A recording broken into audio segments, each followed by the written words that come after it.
Every time you turn around, there's physicality.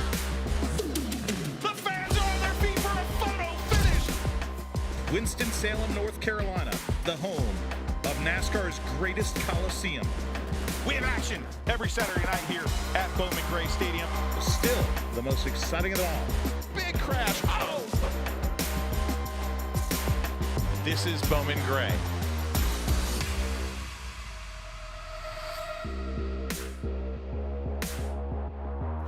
Good afternoon, race fans, and welcome to coverage of the Cookout Madhouse Classic for the NASCAR Advance Auto Parts Weekly Series, live from historic Bowman Gray Stadium in Winston-Salem, North Carolina. I'm James Pike alongside Eric Brennan. And Eric, a lot of these drivers in this field have tons of experience racing in the modifieds at Bowman Gray, but they've never run alongside the NASCAR Cup Series on the same track during the same weekend. And in that sense, this is a different experience for everyone in this field. You know, in the last few days, weeks, even month and a half, that some drivers have been trying to put together last-minute sponsorship efforts just to assure themselves a shot in this race, in this field.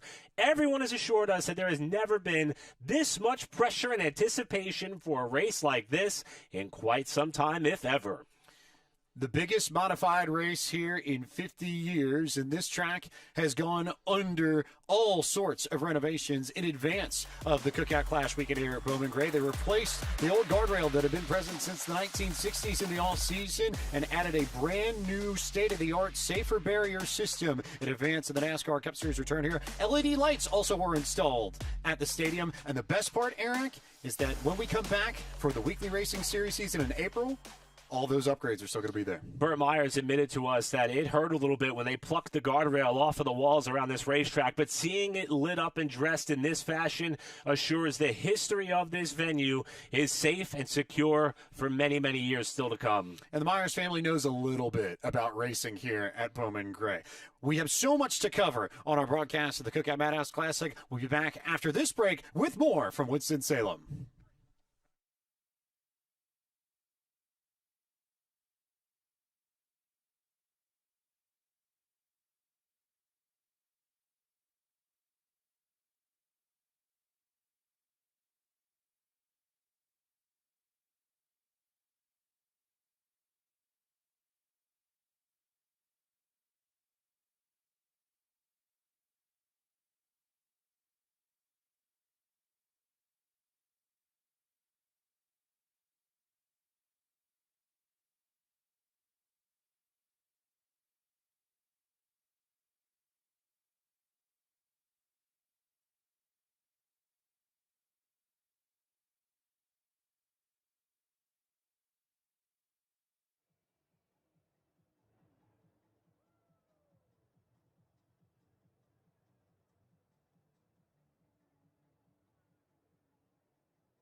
And this is going to be Burt Myers versus Tim Brown for the win at Bowman Gray.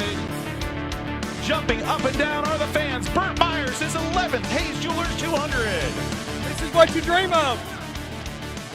History as Tim Brown, the Rocket, rockets to the top of the all-time wins list. Tim Brown hits the century mark. Burt Myers, an 11-time champion of Bowman Gray Stadium.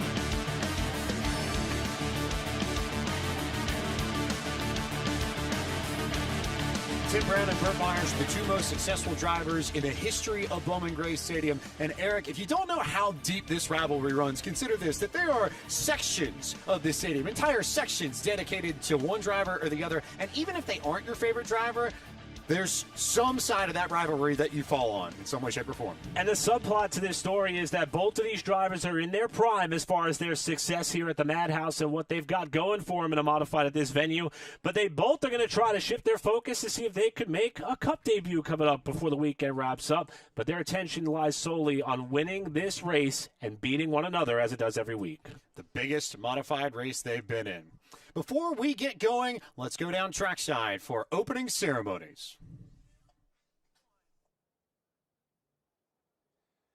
We now ask that you please rise and remove your hats and join us in today's invocation. Lord, I pray as I race today, keep me safe along the way. Not only me, but others too, as they perform the jobs they do. I know, Lord, that in a race, I, the driver, must set the pace. But in this race of life, I pray, help me, Lord, along the way. Although I know I'm a sinner, help me to believe that with Christ, you're always a winner. Amen. Here to perform our national anthem, please welcome Carolina-based recording artist Skylar Whitfield.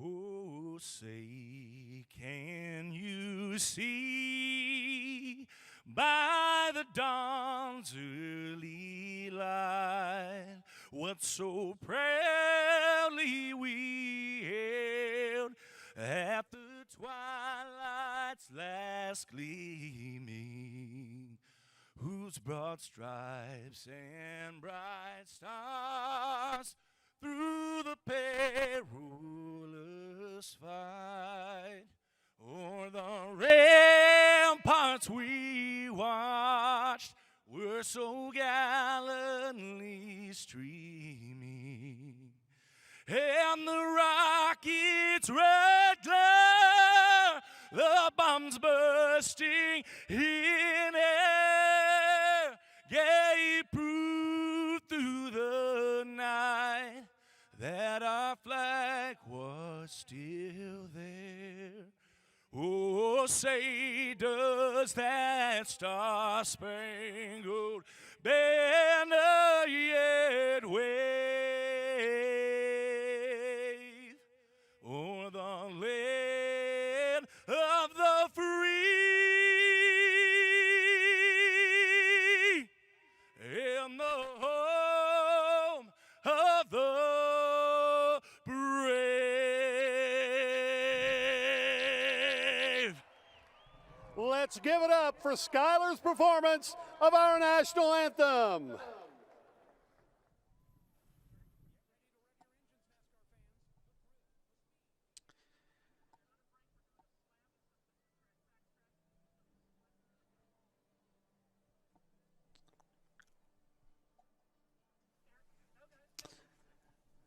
Skylar Whitfield with the national anthem here as we get set for racing at Bowman Gray Stadium, a famous facility, an old facility, a very, very special place. It opened in 1937. It was a WPA project under Franklin Roosevelt's New Deal when he was president, and they built the stadium, then they built the track shortly thereafter, and the famed quarter mile was born. They've raced here under NASCAR Weekly Series competition since 1949. It also hosted the NASCAR Convertible Series back in the 50s. That was a thing. Tim Brown's got the track record at a 12.965, but qualifying today, a little bit slower. Not near that at all.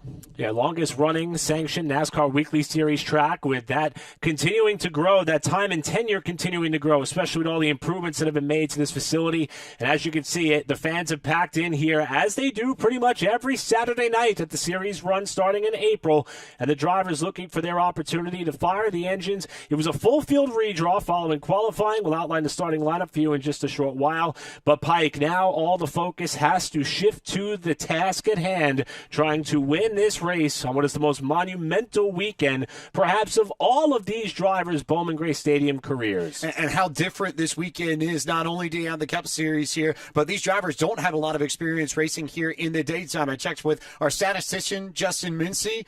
The last time they raced not under the lights here at the Madhouse, 1976. So it's been almost 50 years since we've had a proper modified race under blue skies, cloudy skies, slightly partly cloudy here in Winston-Salem, but a big, big afternoon for these drivers. The biggest race in the NASCAR Advanced Auto Parts Weekly Series here at Bowman Gray Stadium that many of these drivers have ever participated in, and a very, very special moment for all of the drivers that are getting ready to strap in and take to the famed quarter mile. Let's go trackside here as we get set. It's time for the command to get these engines fired.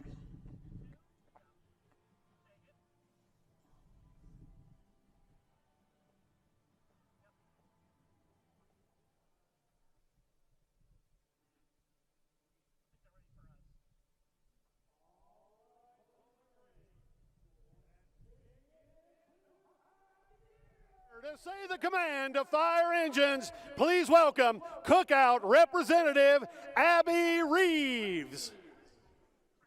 Drivers, start your engine!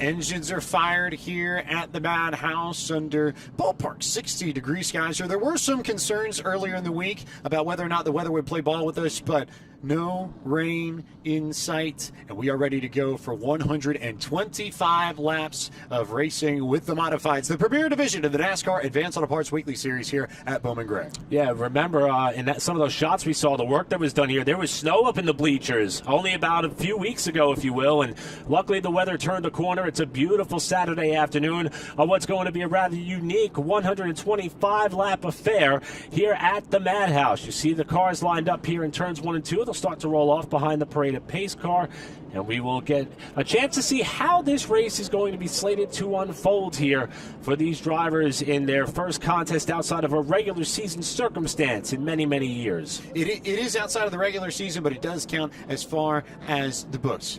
Eric Brennan, let's go through today's race analysis for the Cookout Madhouse Classic. Well, it's an invitational event, and you had to be up towards the top of the championship standings in order to be invited to be a participant, with two exceptions, the two provisional starters, Ryan Preece and Bobby Labonte. It's going to be 125 laps or 90 minutes, being that there is some more on-track activity coming up. These drivers are on a bit of a time crunch. Caution laps will count. That's going to be a big deal should this race get rough, and the choose rule is in effect on what is a very slick racetrack. Who is going to be brave enough to take advantage of the top lane should the opportunity present itself? And they will be utilizing the Choose V, you see their center of your screen, to help set the lineups for the restarts. And one thing, just talking to the drivers earlier today, a lot of drivers said they didn't think there was a lot of grip on the racetrack, so that outside lane could be treacherous here, especially to start this thing. Here are some keys to today's Cookout's Madhouse Classic.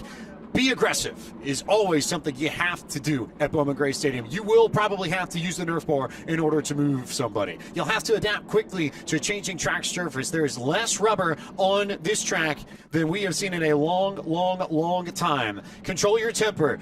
You can get heated at the Madhouse. You can get frustrated at the Madhouse, but you have to make sure you put yourself in a position to be there at the end of 125 laps. And if we get cautions, you have to take advantage of the choose rule. Sometimes going to the outside is actually the way to get to the front at Bowman Gray Stadium. And that is something these drivers are going to have to pay attention to as we work our way through today's event. Earlier today, Danny Bowman was one of the fastest cars in qualifying, the session that was held after a lone practice event earlier. However, by virtue of a full field redraw, he's going to have some work to do. The Fans Challenge was also up for grabs. Bowman declined, but he is not going to be starting up towards the front of the field as we are getting close to the moment of introducing our full starting grid to you, 22 cars strong, to make up this event for the Cookout Madhouse Classic. And after the redraw, it is Superman John Holloman the fourth in the 69 car that will start on the inside of the front row. To his outside, it is driver to the number 77, the lovely Susan Harwell. Mike Spini in the 10 car going to line up inside of row 2. Outside, Kraft Smith qualified back in 22nd spot. He's going to start fourth by virtue of the redraw. The 00, the man in the tuxedo fire suit, the flying taco, Danny Prost, as it starts on the inside of row 3 alongside the number 44 of Daniel Beeson. Lee Jeffries in the 75 inside of row 4. Outside, Riley Neal. He's got a local baseball team on the car. More on that later. He'll wheel the 07 car from 8th. The 04 stylized as the 104 on the card. It's Brandon Ward, the 23 track champion, starting on the inside of row 5. To his outside, the 2000 NASCAR Cup Series champion, Bobby Labonte. Row 6 made up of generational racers. The 14 of Trey Hutchins. Outside, Slate Myers in the 6. Rolling off from the inside of row 7, it is Burt Myers in the number 1 machine, and Junior Snow in the 51 will roll off for the 14th position. Inside of row number 8, the return of Jonathan Brown to a modified in the 22 car. Outside, one of the provisional starters, Ryan Preece in the 41. Jason Myers in the 4, Danny Bowman in the 57, rolling off 18th. Rest of the field sees out of Jordan Fleming, Tim Brown, Randy Butner, and Chris Fleming, who took the Fans Challenge as we are 1 lap away from the start of perhaps one of the most anticipated modified races in this track's history. half a lap away from the start of this event. John Holloman IV is going to lead us down for the start in front of what is a packed house, along with all of you fans watching from home. It's time to kick off the next chapter of racing in Bowman Gray Stadium history. Through 3 and 4 they come. Green flag is in the air, and the Cookout Madhouse Classic is green for the modifieds. And Crab Smith wiggled just a little bit there on that start contact there as they all stack up in the corner, getting used to low grip levels and a completely different set of characteristics on this racetrack. But as they move, trouble, Crab Smith hard into the wall and into the tire barriers before we even complete the first lap. There was contact with Trey Hutchins, and Hutchins and Crab Smith bounced off of each other, and unfortunately it's Smith who's got the worst end of that, and he's the first one to test the new tire barrier at Bowman Gray. Smith started up on the outside of row number 2 after the full field redraw, and it was Hutchins who, not sure if he got a nudge from behind that kicked him driver's right up into the side of the number 99, or perhaps maybe he was trying to set himself up for the entrance to turn number 3. But that zig and zag by the 14 car of Hutchins, it ended up pitching Crab Smith into what, as James just explained, is a newly designed protective layer that continues to hold true to what is the former and well-known entrance to the pit area. Let's take a look at what happened. Bobby the Bonnie in. So we'll take a look at this and get an opportunity to see how this shook out. But the one thing I noticed in all of this, Eric, is just how crazy that start was and how much these drivers are struggling for grip. Normally, it's a much more composed start at Bowman Gray, but there were a lot of drivers that were locking up the front tires, that were struggling to figure out how to enter turn 1, and that's consistent with what we'd heard from a lot of these drivers in the field, that because this is a completely different time of year compared to what these drivers are used to racing into, you end up in a place where you don't necessarily know what to expect, and you end up with situations like this where they just bounce off each other, and there really wasn't anywhere to go. I think Trey was trying to stay away from somebody else, and he ended up making contact with Crab. See, the right front Hoosier tire on Crab Smith's car is clearly down. We could expect potentially some suspension damage, too, on the front end of that race car. Hutchins' car doesn't appear to be too worse for the wear for the driver of the number 14. Hutchins, a Winston-Salem, North Carolina native, fourth-generation racer, started his career at 11 years old. He's gone from quarter midgets to the historic quarter mile here at Bowman Gray Stadium. The name may sound familiar. Longtime racing legend Bobby Hutchins is his father, but Trey is also quite the brilliant mind. He graduated with a mechanical engineering degree and a 4.0 grade point average from North Carolina State University as valedictorian. He continues to pump those efforts into this racing program. You may have seen him on the NASCAR Craftsman Truck Series several times, and now he is trying to do what he can to lay claim to what would be the biggest win of his career on this monumental weekend as they continue to work to get that 99 car off the track. He represents the third generation of the Hutchins family that's been involved with Bowman Gray in some form. His grandpa Bud owned modifieds back in the day, and his dad Bobby raced at Bowman Gray in the modifieds, and has 7 modified wins to his name as we see Crab Smith climb out of his car. He's raced over far earlier than he'd like, and that's, I think, the first evidence of some temper. And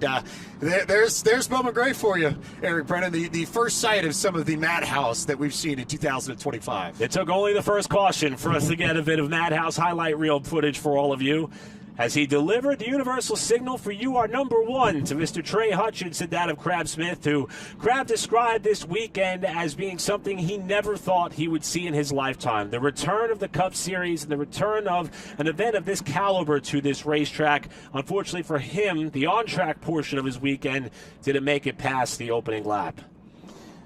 Teams will try and get that car moved. We'll get the opportunity to get this back going in relatively short order. There's a good look at John Holloman's car. Holloman's had an interesting career, I think, with the modifieds. And Holloman's sort of transitioned through a few different places. Has starts that ran in the K&N Pro Series, ran a lot in the Summer Shootout as well, and also has plenty of experience down in lower levels too, as we'll take a look now one more time and see what happened with the incident between Trey Hutchins and Crab Smith in just a moment, and see what brought out this first yellow flag of the Cookout Madhouse Classic. You look for Crab Smith's car there, the red machine right up at the front, and all of a sudden you see some contact there with Danny Probst, a little bit of bumping there. He gets shoved and loosened up on corner exit, and Trey Hutchins was just trying to get in there, and Trey Hutchins just locked it up, and Crab Smith had nowhere to go.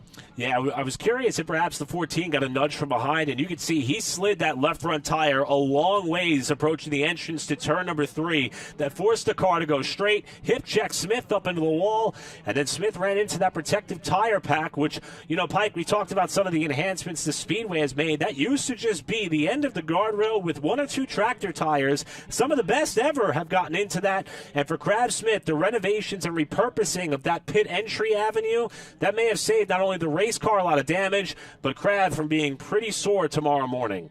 I think it definitely is to his benefits that he got to at least have the tire bearer and be okay.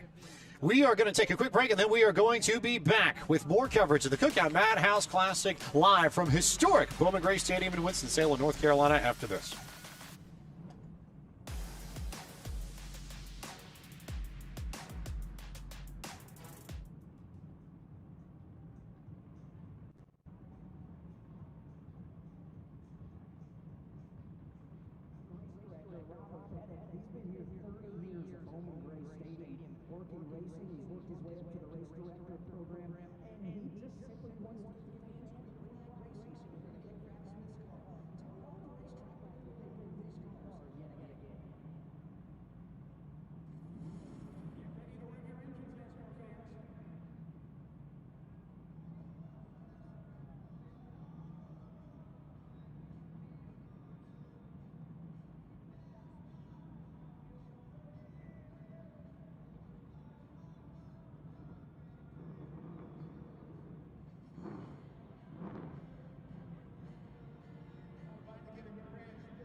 Bobby Labonte is the 2000 NASCAR Cup champion.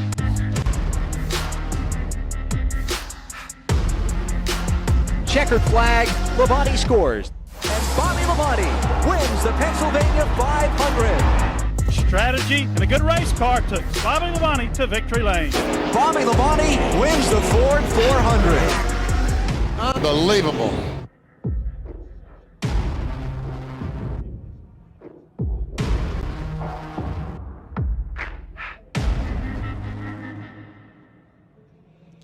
No denying that Bobby Labonte had plenty of success during his time in the NASCAR National Series. A 1991 champion of the Xfinity Series, a 2000 champion of the Cup Series, and a 2020 NASCAR Hall of Fame inductee. And now he gets to moonlight and he does a little bit of modified racing, Eric. Near and dear to your heart. You've got some Northeast connections. You know about these cars pretty well.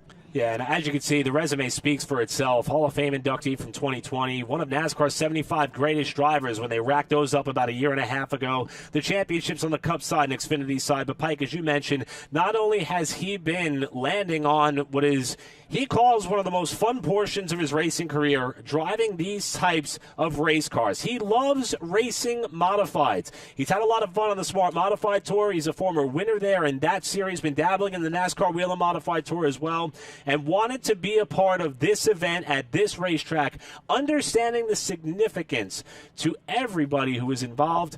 And Bobby Labonte now trying to find himself in prime position to grab a victory here at the Madhouse, if at all possible, once we wrap up this first caution. He first started racing here in 2019 and is back here to take on the Cookout Madhouse Classic. And if you love modified racing, plenty of it coming your way on FloRacing. The season opener for the 2025 edition of the NASCAR Wheel and Modified Tour comes your way Saturday, February 8th from New Smyrna Speedway in New Smyrna Beach, Florida, part of the World Series of Asphalt Stock Car Racing. The second night of action that will be seen at that track, which goes pretty much all week, the whole week of short track racing, and you can find that all on FloRacing.com. So I had the opportunity actually to see Bobby. He was out and about at a cookout here in Clemens, and one of my favorite stories from the weekend, and I think one of the things that really illustrates how this community and how the Triad and Winston-Salem come together for the Clash. So I happened to be in line to visit Bobby with a gentleman who was one of his engine tuners back when Bobby was racing with Hall of Fame Racing towards the end of his Cup Series career. And our engine tuner was very fair and understood that he wasn't necessarily the biggest person, but when he got up to Bobby in the line, Bobby immediately lit up like a Christmas tree and said sarcastically, "I don't know you at all. I haven't seen you ever." And they had the opportunity to reconnect. And I thought that was a really neat story because the engine tuner just managed to walk on up. He saw about the activation on social media, decided to just come in himself. And it's a story that only happens because the Clash is here. But one of my favorite memories from what should be a pretty impressive weekend so far. One storyline we've been following pretty much not just today, but if you have followed racing at Bowman Gray Stadium at all, would be the rivalry of that of Tim Brown and Burt Myers, of course. Tim now with a different-looking number, and he's got some new help on board for 2025. They introduced and just announced not that long ago that Jeff Day has stepped over to help their operation here at the Madhouse. But the big story for Tim beyond just this race is his attempt to try to qualify his Rick Ware Racing number 15 into the Clash, maybe even as early as later on this evening. In fact, Corey LaJoie told a great story on his podcast, Stacking Pennies. He was preparing a seat to send off to, albeit Tim's rival, Burt Myers, to the Amerivet Cup Series car and team. And Tim Brown happened to be walking outside and asking, well, what are you doing there with that? When he admitted that it was going off to Burt, Tim's response was, Myers? If you want to hear the whole story, Corey tells it a lot better than we do, but nevertheless, that rivalry is as true as you could ever find across all of sports. And I could bet that even though they're all chasing the top of the pylon, they're also keeping in mind where the other one may be running in real time. And they'll be doing that all weekend because both of them will be attempting to make the field for tomorrow evening's Cookout Clash for the NASCAR Cup Series. Burt Myers and Tim Brown are in this field and will be attempting to make that field, as will Ryan Preece, who is a former champion of the Whelen Modified Tour for the 2013 season. All three of those drivers in this Madhouse Classic field and going to be a little bit busy this weekend. And there is a look at Burt Myers, the defending track champion, 11-time track champion. This season he will be going after his 12th, which would tie Tim at the top of the all-time track championships list. But there's a lot of work to do between not just now, but even April and August for Burt to try and make things happen. And then Ryan Preece, who just loves racing modifieds. He said that, looked at it and talked about it earlier this week, said, I don't necessarily care where I'm racing a modified. I just love racing modifieds. And if there's an opportunity to go race, doesn't matter whether or not it's up in Connecticut where he calls home or it's Bowman Gray, I'm going to jump in a car and I'm going to go race because that's what I love to do. So here's Ryan Preece, who's one of the wild card entries in this field and looking for a good run in today's Cookout Madhouse Classic. 118 laps to go in this race. The first caution flag coming out after Crab Smith that Trey Hutchins got together, with Smith getting the worst of it. And again, caution laps are going to count for this race, being the jam-packed schedule that is on the docket here at the Madhouse for today, as we will come to the choose this time. We take a look at what is our unofficial top five. One to go signal being given by the chief starter. And as they hit the choose, John Holloman, the fourth, who was in command for the start of this race, going to elect the bottom. So Holloman, the Superman, going to have the opportunity to lead us back to green, and we'll see whether or not we can settle into a long green flag run here or whether or not there's more madness to ensue at the Madhouse as you see the field working through the chooses. Normally there is a cone, but this being now a Cup Series track, you've got that classic painted V with the square that indicates where you are to make your choice, whether or not you want to start on the inside or the outside. John Holloman getting ready to lead this field back to green flag racing as we resume the Cookout Madhouse Classic. Everybody back on the gas and back on the way, and almost trouble there. Danny Prost was way sideways in turn one before we even got to the start-finish line, and they are door-to-door for the race lead. How about Sweeney trying to make that top line work on the choose? It was a bold effort on his part, but he gets really sideways back to the power, and Holloman will protect the lead. And there's the bumper from Mike Sweeney. He gets right into the rear of John Holloman. Holloman slides through the corner, but Sweeney had a really, really fast car towards the back end of last season, and it looks like, at least initially, that speed is only carried on, but these cars already sliding all over the place. A lot of the drivers had the feeling that this track was going to grip up. It rained overnight, so there was not a lot of rubber down on the surface when they got going for practice earlier this morning, but everybody expects this to tighten up pretty considerably. The question for these drivers is how much rubber will this track take over the course of 125 laps? And we've got our second caution, and this one involves one of our Fans Challenge competitors. Chris Fleming qualified second on the grid. He elected to take the Fans Challenge, which would be to start at the back of the field. This was offered up to the top four qualifiers, and Fleming and Randy Butner were the only two that took the shot. Fleming trying to win an additional $5,000 if he could race his way up towards the top four of this field when this race is over, but he finds himself in trouble down in turns 1 and 2 to draw the second yellow of the race.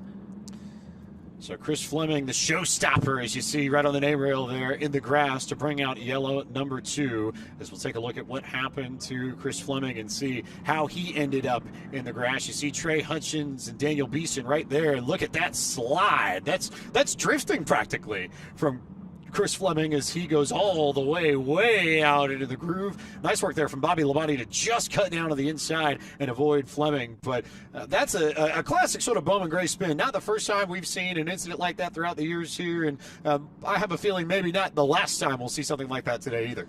The last few years for the showstopper, Chris Fleming, have been remarkable. Top 5 finishes in points the last 3 seasons, including third in 2024 and several trips to victory lane over those last 3 seasons. He's not the only Fleming in the field. We've also got Jordan Fleming in the third team.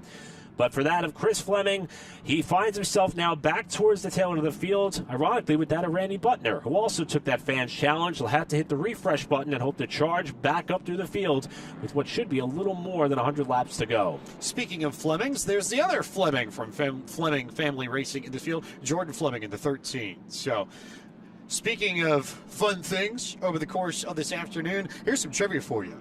Who won the first NASCAR convertible division race at Bowman Gray in 1956? As we go back to green flag racing, and John Hottleman and Mike Speeney lead us back to green. Lee Jeffries there in the mix, of Brandon Ward too as they thunder down the backstretch at the Madhouse. That's got to be one of my favorite camera shots I've seen in a while. Just watching these cars exit turns 2 and turns 4. Top 3, now top 4. Clear in single file with Jeffries holding on to third spot. It's Hottleman still the leader. A lot more breathing room he's got between he and Speeney. As we check in on some of the battles mid-pack, that's Jonathan Brown dipping the left side tire inside of the curb, and he's trying to keep alongside. Not going to happen. Here comes Burt Myers to knock on the back door of the 1. There was a little bit of contact there, I think, in the corner, as is customary at the Madhouse, but everybody trying to find a little bit of breathing room, I think, more than anything else, as Priest slides up the racetrack, and Labonte had to check up, didn't really have anywhere to go, so that gives Danny Bone the opportunity to try and get underneath, but Priest chops the nose off of Bone's machine, and so it'll be Priest and Labonte that fight for position. Bad news for Danny Bone in that 57 as he ducks low on Labonte here in turn 3. Look at that front Nerf bar. It's pointed rather skyward, especially more so on the left side of the race car. If he plans on using the chrome horn, it's not going to be the type of bump that he is used to delivering. But so far, he's doing a pretty good job working his way up through the field after starting back in 18th spot. There are 2 things working in Bone's favor. 1, aerodynamics don't particularly matter all that much. 2, and he said as much. I saw him give an interview earlier this morning. He comes here and participates primarily in the longer races at Bowman Gray. The modifieds will race 100-lap races, 150-lap races, 200-lap races, 50-lap races. He likes participating in the longer races. He said, I feel like because this is a longer modified race at 125 laps, that suits me and the way I approach the races here at the Madhouse. So Bone's certainly someone to watch for, former track champion as well. As we look up further in the field, this is the battle for, I believe, the 4th spot, as Lee Jeffries is going to lose his spot to Brandon Ward, and there may be Danny Probst in his rearview mirror too. Probst in that 00, got a new crew member on board with him for 2025. Bobo Brown, respected crew member amongst the paddock, of course, brother of Jonathan Brown, is going to help this driver in 2025, and they're off to a flying start, holding down a top 5 spot. But knocking on the door comes that 6 car of Slate Myers trying to get up to and past Probst for that spot, with Jeffries about a car length further up the road. It's been a flying start for the Flying Taco, but Slate Myers, we saw him grow considerably as a driver over the course of last year, and for as young as he is and as much experience as he has growing up at this place, watching his family participate, no surprise to see Slate at the front of the field trying to work on some of these drivers to get a few more track positions as we cross under the 100 lap to go mark in the Cookout Madhouse Classic. Seriously, Jeffries trying to hold on, flash back up to the battle for second. That's Brandon Ward. Just behind Mike Speeney, trying to knock his way up into the 2nd spot. Ward, a former champion. 2025 set to be a really big year for this team, the Kevin Powell Speed Motorsports operation. In fact, the new PR and communications director, Derek Pernasiglio, helping spread the word of this race team's plans this season. And he is watching his driver now currently battle for what would be the 2nd position as Ward stalks the backside of Speeney, going to 3. Ward had a fabulous year. Even though he didn't win the title in 2024, wasn't able to repeat the feat from 23, he picked up 5 wins in the modifieds at Bowman Gray and has plenty of experience in just about every corner. And I think not only Derek's hiring, but the way that Kevin Powell has coalesced this organization in advance of 2025, it is a statement of intent. We know Tim Brown's going to be a factor. We know that Burt Myers is going to be a factor. But Brandon Ward, over the last few years, consistently has been the other driver whose record has been able to hold a candle to two of the very best at the Madhouse. No surprise to see Brandon Ward up here early. Ward continuing to hound the backside of Speeny. And one car you don't see in the vantage point of these two is your race leader, John Holloman IV, who has checked out. He is clear and free right now in sole possession of that top spot. This is the best battle on the racetrack right now for second, with Speeny still holding a pretty wheel. Ward appears to be a little bit better in the center of the corner, but Speeny is pulling him off the corner. Yin and yang and back and forth these two go as someone tries to tug on Superman's cape because he is gone. Holloman is way out the front as we go a little bit further back. Lee Jeffries continuing to slide back. Jonathan Brown underneath him. There goes Burt Myers and Jason Myers in tow. All of these drivers beginning to stack up behind Danny Probst. And that looks to me like the first real line on this racetrack as they check up a little bit on the front straightaway. And the yellow flag is out once again. It's going to be caution number 3 here in the Cookout Madhouse Classic as we see the pace car intercept the race leader, John Holloman IV, who is out to a pretty healthy lead. No visual cause potentially for the yellow from our vantage point, but that is not the news that Holloman was hoping for, being that he was in sole possession and pretty much full command of this race up till right now. So I think pretty well established just looking at this, that Holloman's got a good car under these conditions, but again, as the track revers up, how will the conditions change? How will the setups and handlings of these car changes, and will this car handle as well then as it is right now when we get to the end of 125 laps? So we asked a little bit earlier if you all might have known who the first NASCAR convertible division race winner was at Bowman Gray in 1956. He was a Hall of Famer in the class of 2016. Eric, any guesses?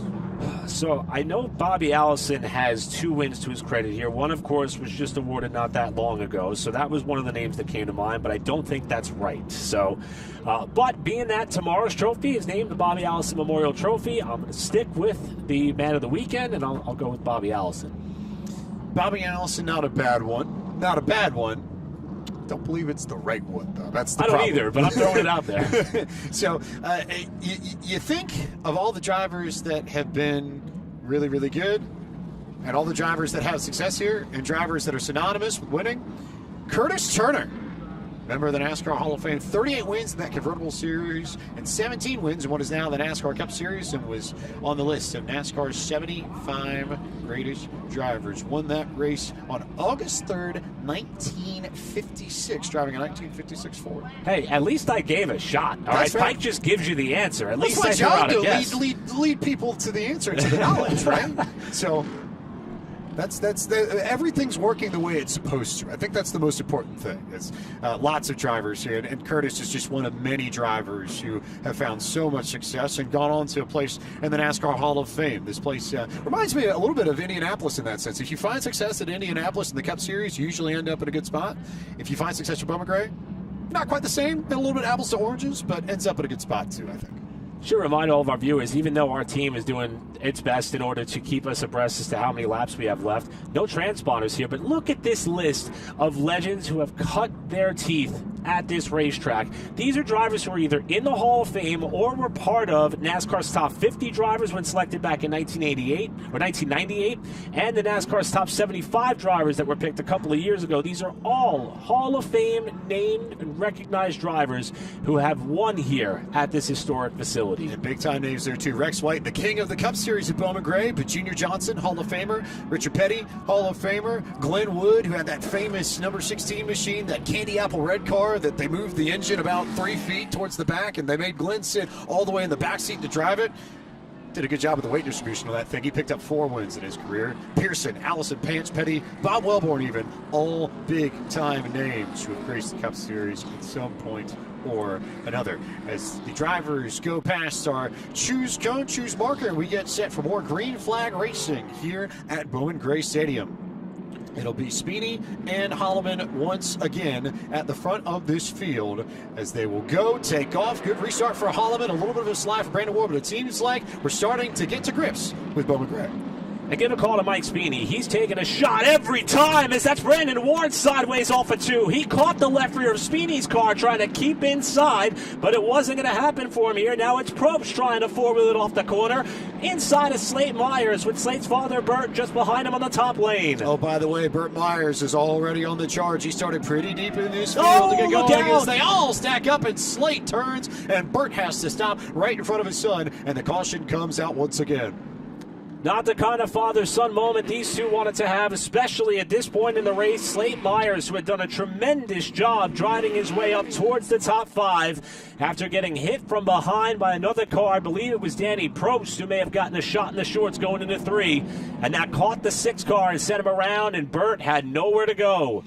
Burt checked up, did a really nice job of it, but here's a look at what happened. You see the Flying Taco caught the curb on the inside there, lost grip, I think. That concrete, a little bit different handling than you have on the asphalt here. That unsettled his car in corner entry. He bounces up the racetrack, goes into Slate Myers, and Burt Myers just has to check up not to run into the 6 car, but to lose all that track position in the process. You see Probst there trying to hang on going off into the corner. That's Jonathan Brown behind him, and that may have been the initial contact from Brown in the 22 to Danny Probst in the 00. Typical chain reaction stack up you would see on this quarter-mile bull ring. And we'll give you one more look at it here. This is how it started to unfold off into the corner. I don't know. I can't decide if they got into each other or not. The other thing I can't tell is whether or not Jordan Fleming got into Jonathan Brown, and if that may have had anything to do with it too, because there was contact between Fleming and Brown somewhere in that sequence as well. But again, I think if anything, that just emphasizes how tight the quarters are here. This is a quarter-mile racetrack. If you take your typical running track, like you see track and field events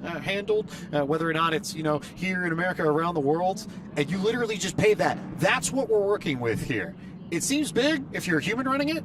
It's a little bit tighter if you're running 3,400 pounds of man-machine on it. And I think two things we have to consider. One, all we've been talking about is just how slick this racetrack is. And we're not just seeing it from drivers up in that outer groove. We're seeing it from drivers trying to run the preferred groove, the inside lane, especially coming off the corner.